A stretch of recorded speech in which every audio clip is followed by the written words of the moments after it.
Assalamualaikum warahmatullahi wabarakatuh. Kami dari kelompok 1 yaitu tentang diskusi kelas. Materi kami kali ini adalah tentang pengelolaan sampah rumah tangga. Pertama-tama perkenalkan, nama saya Naka Prahandani dan juga rekan-rekan saya. Perkenalkan, nama saya Linda Sadie. Perkenalkan, nama saya Adinda Zahra. Baik, di sini kami membuat video dan juga tentang video tentang diskusi kelas. Saksikan video ini.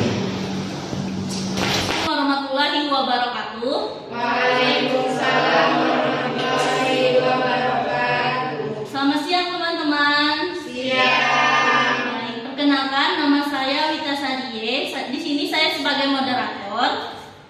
Hari ini kita akan mendiskusikan mengenai pengolahan sampah rumah tangga dan akan diperankan oleh kalian. Di sini kan ada 5 kelompok. Di setiap kelompok akan diberikan waktu maksimal 5 menit untuk menjelaskan kembali pendapat kalian sendiri tentang materi ini. Yang ketiga, penyakit yang timbul akibat pembuangan sampah sembarangan. Kelompok 4, dampak sampah terhadap lingkungan kesehatan. Yang kelima, cara pengolahan sampah yang benar. Itu tadi yang saya bagikan untuk materi yang akan kita diskusikan. Untuk kelompoknya silakan mendiskusikan materi yang saya kasih tadi. Baik, silakan untuk kelompok 1 menjelaskan pendapat mereka. Baik, terima kasih moderator. Kami dari kelompok 1 akan menjelaskan tentang jenis-jenis sampah berdasarkan bentuknya. Sampah itu dibagi menjadi 3 menurut kami. Yang pertama adalah sampah organik, yaitu sampah yang mudah membusuk, seperti sisa makanan dan juga daun kering. Yang kedua yaitu sampah anorganik, yaitu sampah yang tidak mudah membusuk, seperti plastik, logam dan juga kaca.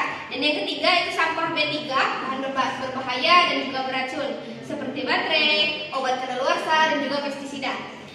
Dengan mengenal jenis-jenis sampah, kita dapat memilah dan mengelolanya dengan tepat. Sekian dari kelompok kami, saya kembalikan kepada moderator. Oke, baik. Beri aplaus untuk mereka.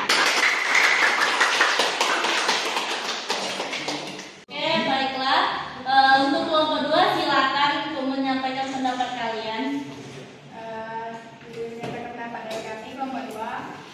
Kami akan membahas bahaya kesehatan akibat sampah yang dibuang sembarangan.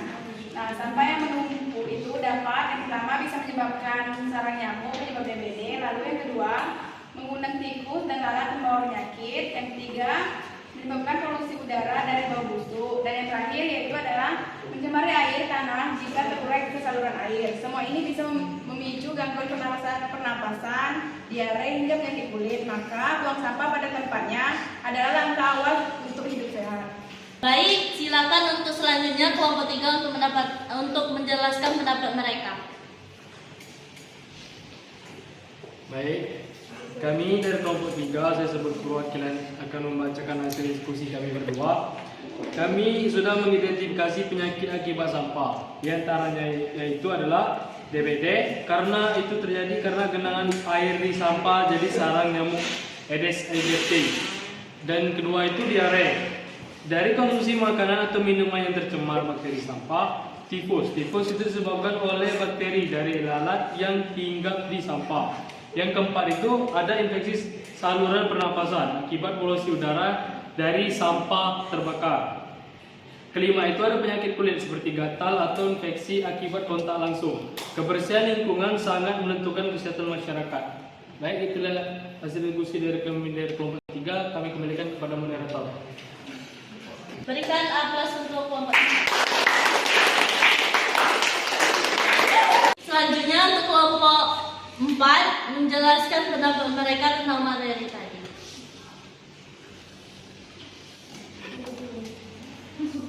Baik, saya wakilan dari kelompok 4. Di sini kami akan menjelaskan kembali 5 dampak pembuangan sampah sembarangan. Yang pertama itu air tercemar dikarenakan sampah meresap ke sumber air. Yang kedua, udara tercemar karena bau busuk atau asap dari pembakaran. Yang ketiga, tanah rusak, yaitu sampah plastik atau kimia mengganggu kesuburan tanah. Yang keempat, banjir yang disebabkan oleh saluran air tersumbat oleh sampah. Yang kelima, ekosistem terganggu, hewan bisa keracunan sampah plastik. Semua ini berujung pada kerusakan lingkungan dan penyakit bagi manusia. Baik, itulah hasil diskusi kami. Saya kembalikan kepada moderator.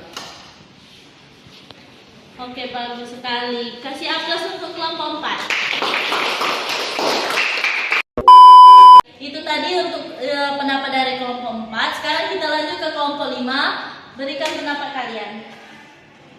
Baiklah, terima kasih. Kami di sini kelompok 5 mengambil tentang cara pengelolaan sampah yang benar. Di sini kami sudah menyimpulkan dari diskusi kami tadi ada 3 yang kami ambil. Yang pertama yaitu pemilihan sampah organik dan anorganik seperti sisa makanan, daun, plastik, kertas, dan kaca. Yang kedua yaitu pengelolaan sampah organik yang dapat diolah menjadi pupuk kompos yang bermanfaat untuk tanaman. Yang ketiga yaitu daur ulang sampah anorganik. Kumpulan sampah anorganik yang bisa didaur ulang seperti kertas, plastik, dan kaca dan logam. Sekian itulah tadi penyampaian materi kami tentang cara pengelolaan sampah yang benar. Terima kasih. Kami kembalikan kepada moderator. Terima kasih untuk kelompok 5. Berikan aplaus untuk kelompok 5. Teman-teman, terima kasih kepada semua kelompok telah menjelaskan kembali materi yang telah kita paparkan tadi. Semoga diskusi hari ini bermanfaat untuk kita semua. Beri aplaus dulu untuk semua. Baik, saya akhiri. Wassalamualaikum warahmatullahi wabarakatuh. Waalaikumsalam warahmatullahi wabarakatuh. Baik, di sini kami akan menjelaskan tujuan khusus dari metode diskusi kelas. Yang pertama, mahasiswa tingkat 3B dapat memahami pengertian dari metode pembelajaran diskusi kelas dengan tepat setelah mengikuti pembelajaran diskusi kelas, yang dimana metode diskusi kelas adalah metode mengajar yang sangat erat dengan belajar memecahkan masalah. Dan mahasiswa diberi tugas untuk memecahkan suatu masalah dengan cara diskusi kelas. Ada 5 langkah untuk melakukan metode pembelajaran diskusi kelas ini. Yang pertama yaitu persiapan, di mana menentukan topik yang relevan dan menarik sesuai dengan tujuan pembelajaran. Yang kedua yaitu pelaksanaan diskusi, di mana moderator menyampaikan atau memberitahu tujuan dan aturan berdiskusi kepada setiap peserta. Yang ketiga yaitu pembentukan kelompok, membagi beberapa peserta menjadi beberapa kelompok di mana setiap kelompok terdiri dari 2 atau 3 orang. Yang keempat, presentasi hasil. Setiap perwakilan kelompok harus mempresentasikan hasil diskusi mereka. Yang kelima yaitu penutup atau evaluasi. Setiap peserta harus membuat kesimpulan dari hasil diskusi mereka tadi. Baiklah, di sini juga ada tujuan khusus dari metode pembelajaran diskusi kelas. Yang pertama itu meningkatkan keaktifan mahasiswa tingkat 3B. Yang kedua itu adalah mengembangkan keterampilan berpikir kritis mahasiswa tingkat 3B. Yang ketiga itu mendorong pelajaran kolaboratif pada mahasiswa tingkat 3B.